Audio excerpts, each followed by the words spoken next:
अस्सलाम वालेकुम, मैं हूं शाहजेब खानजादा। हुकूमत और तहरीक इंसाफ के दरमियान मुज़ाकरात का कल फैसला कुन दिन होगा। सेनेट सेक्रेटेरिएट में मुज़ाकरात अब कल सुबह 11 बजे के बजाय रात 9 बजे होंगे। तहरीक इंसाफ ऐलान कर रही है कि कल अगर मुज़ाकरात की मेज पर फैसला नहीं हुआ तो फिर अदालत में फैसला होगा। बातचीत के लिए हुकूमत और तहरीक इंसाफ दोनों इतराफ से संजीदगी दिखाई नहीं दे रही है। हुकूमती वज़रा भी बार बार मुज़ाकरात के खिलाफ बयान दे रहे हैं और तहरीक इंसाफ भी हुकूमत की नेक नियति पर सवालात उठा रही है।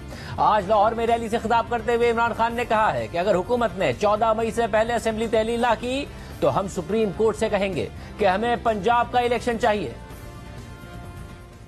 अगर ये बहाने मार रहे हैं कि बजट दे के तो उसके बाद इलेक्शन होगा, अगर ये समझते हैं कि हम इनके इस बदयानतदार मंसूबे के अंदर आ जाएंगे, फंस जाएंगे और इंतजार करेंगे कि जी सितंबर में इलेक्शन होगा, किसी गलत फहमी में ना रहे। 14 मई से पहले आपने असेंबलियां ना डिसॉल्व की, हम सुप्रीम कोर्ट के पास कहेंगे कि जी हमें पंजाब का इलेक्शन चाहिए और पख्तूनख्वा का इलेक्शन चाहिए। रावलपिंडी में रैली से खिताब करते हुए शाह महमूद कुरैशी ने हुकूमत से मुखातिब होकर कह दिया है कि कल मैं आपको सुनूंगा कि हमारी तजवीज पर आपका क्या जवाब है। अगर आप हमारी तजावीज पर मुत्तफिक नहीं हैं तो फिर हम चीफ जस्टिस के सामने अपना नुक्ता नजर रखेंगे।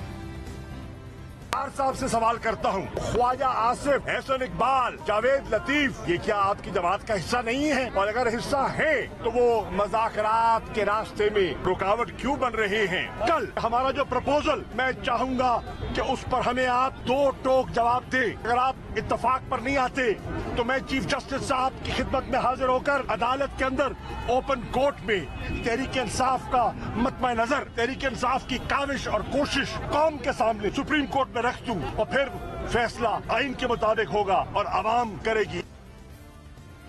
एहसन इकबाल, ख्वाजा आसिफ क्या जानबूझकर रुकावट बन रहे हैं या फिर कोई good cop bad cop policy है या फिर नवाज शरीफ की पॉलिसी है? ये हम नून लीग से पूछेंगे, क्योंकि इसके अलावा आज मरियम नवाज ने भी कहा है कि पर्चा आउट हो गया है। वहां प्लानिंग है कि वजीर आजम के खिलाफ तौहीन का पर्चा देंगे। ये चाहते हैं इलेक्शन जल्द हो जाए वरना इलेक्शन जितवाने वाला कोई ना होगा। मुल्क की तरक्की में एक शख्स हाइल है, उसका नाम है इमरान खान। सियासी तो वो नहीं है, वो दहशतगर्द है। असेंबलियां तोड़ने का फैसला नाकाम हुआ, जुडिशियल एस्टैब्लिशमेंट आ गई है इसको बचाने के लिए।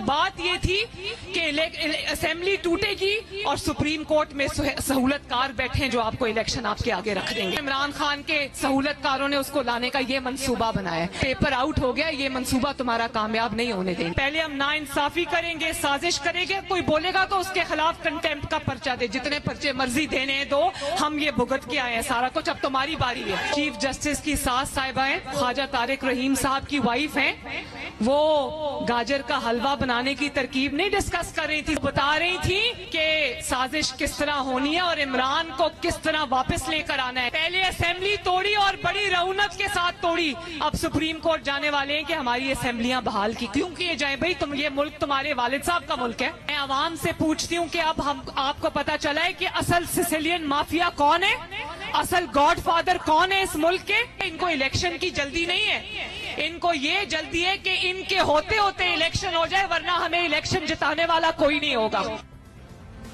जियो न्यूज के प्रोग्राम कैपिटल टॉक में वजीर दिफा ख्वाजा आसिफ ने कहा है कि इमरान खान से मुज़ाकरात बेसूद हैं, इलेक्शन अपने वक्त पर यानी अक्टूबर में होंगे। जबकि वफाकी वजीर जावेद लतीफ ने कहा है कि कभी दहशतगर्दों के विंग और पेट्रोल बॉम्ब फेंकने वालों से मुज़ाकरात नहीं होते। सारा रौला सितंबर का।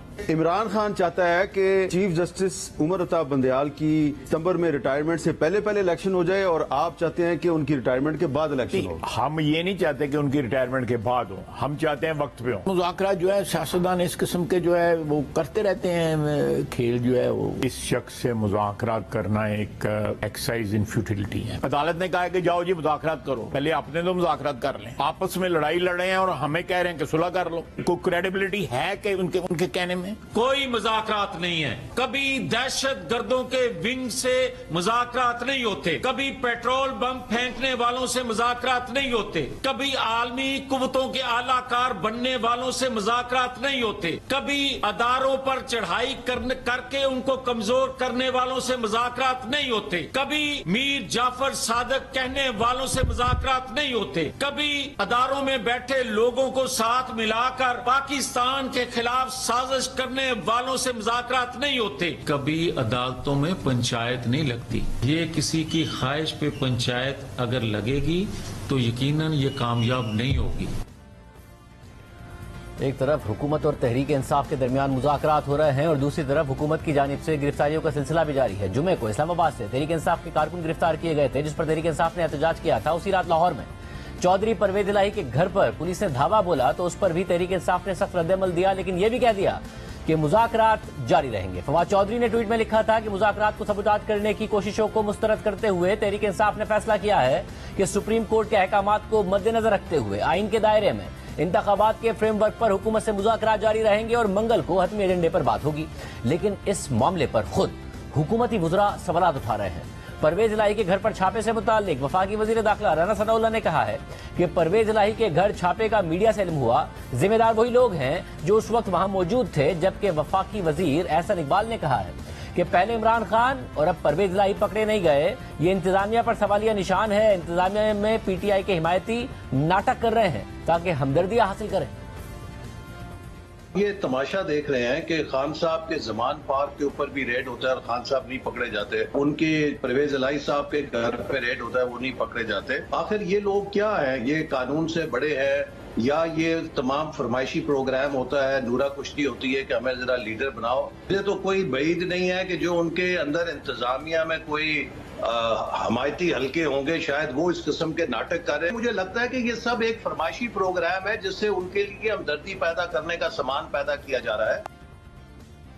इस सारी सूरत हाल में, सारी दिलचस्प सूरत हाल में कल हुकूमत और तहरीक इंसाफ के दरमियान हतमी मुज़ाकरात होने हैं। साथ ही कल अदालत में भी बहुत अहम दिन है, क्योंकि कल सुप्रीम कोर्ट का 8 रुकनी bench supreme court practice and procedure act के खिलाफ केस भी सुनेगा।